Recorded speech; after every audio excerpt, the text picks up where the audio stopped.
that's illegal, that's illegal. There's probably no one instance of legal forced conversions in Islam. Not one instance, ever. So, what happened was, this sword was actually the removing of political obstacles to establish the peace and justice of Islam.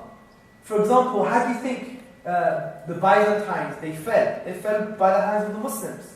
Do you know what the Syrian Christians would say? They would call the Muslims. You had German poets writing about the Turks. I pray that a Turkish horse drinks from the river Rhine.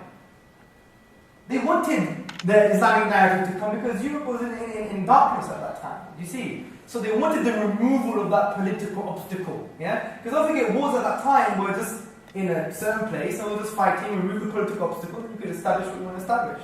Do you see? Wars today are very, very messy, so I don't know what the legal rulings are. This is why I would argue that you can't have nuclear weapons in Islamic narrative, because weapons of mass destruction are totally forbidden in Islam, because it goes against the objective, the raison d'etre, the reason for existence of war in the first place in Islam, which is to remove obstacles that prevent peace and justice from being implemented. Do you see?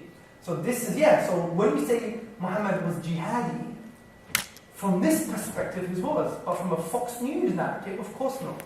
Do you see? It depends what you mean. So was he a person who implemented state principles to remove obstacles that would prevent us to justice and harmony? Yes. Was he someone who wanted to kill innocents? No. So that means, what you mean, Islam spread to both sides, the peace side and by sword.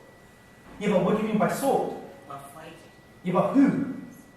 Not a Muslim to be a Muslim. No, never. So you're missing the point. That's exactly what I've been saying for the past 15 minutes, yeah?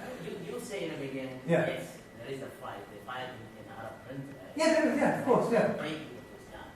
So that means you prove that Islam spread in that time by sword. Yeah, that's true, yes. But that spreading wasn't done by, listen, you need to listen, yeah? So I'll give you an answer, yeah?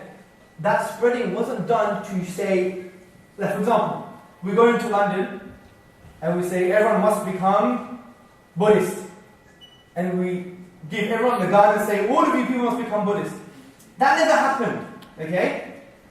What happened in the historical era was this. Armies of political nations would fight. Once that fighting was over, the Muslims will come and will not force anything on anybody. They will just implement the justice and harmony of Islam, and people would freely choose whether they want to be Muslim or not.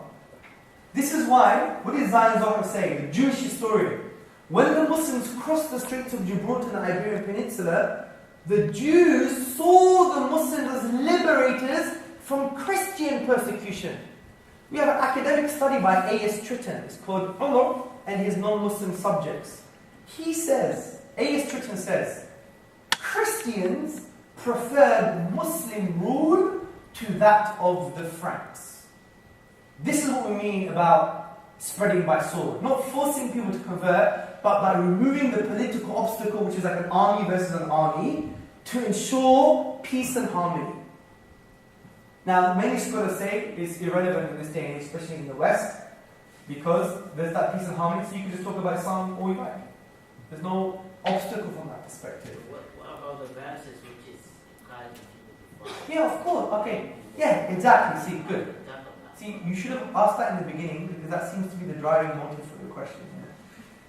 Sorry, I did psychology, that's why I speak like this, so I don't want to rip your heart and put it on the table, but you need to be honest from the beginning, yeah?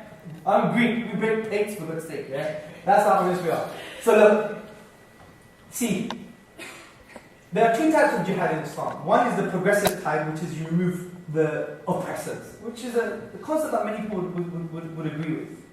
The other type is defensive.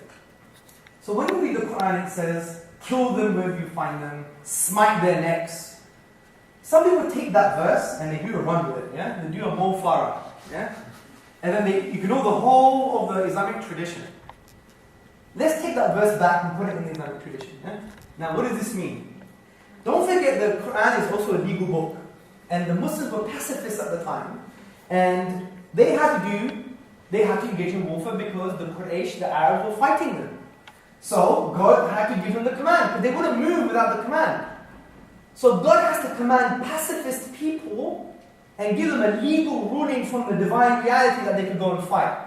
What do you think God is going to say when it comes to war? Tickle their toes and give them flowers? You think that's what God's going to say? I mean, you will be annihilated. He would say, kill them wherever you find them. Them meaning the people who are fighting you. Yeah? I mean, you have your Marines talking to each other like that. I mean, it's normal. It is warfare. You're not going to say, I'm not going to shoot him, I'm going to give him a toy. You're dead. Yeah? That's the first point. So that emotive language is necessary, because it's legal language as well.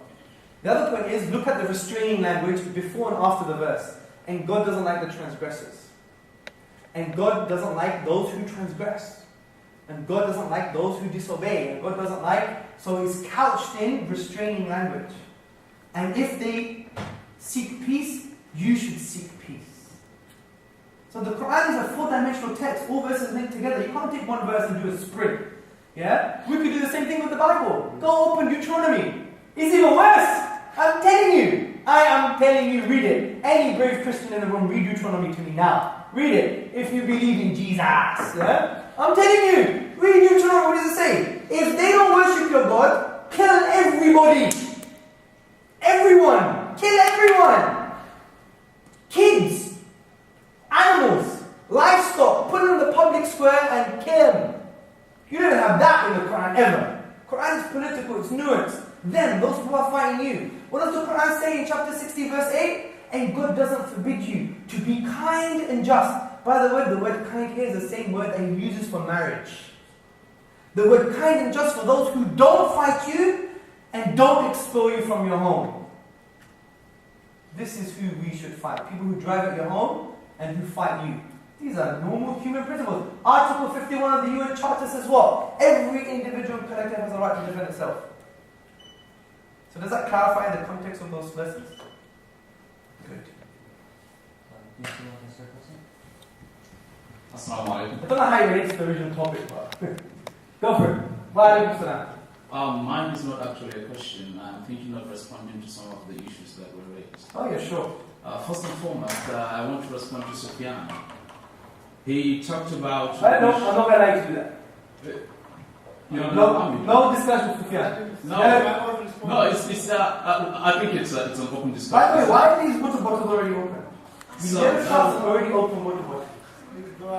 Yeah. Oh, thank you. I think Sufyan was actually trying to contribute according to what he said at the beginning, that he wasn't actually asking a question. So I'm doing the same.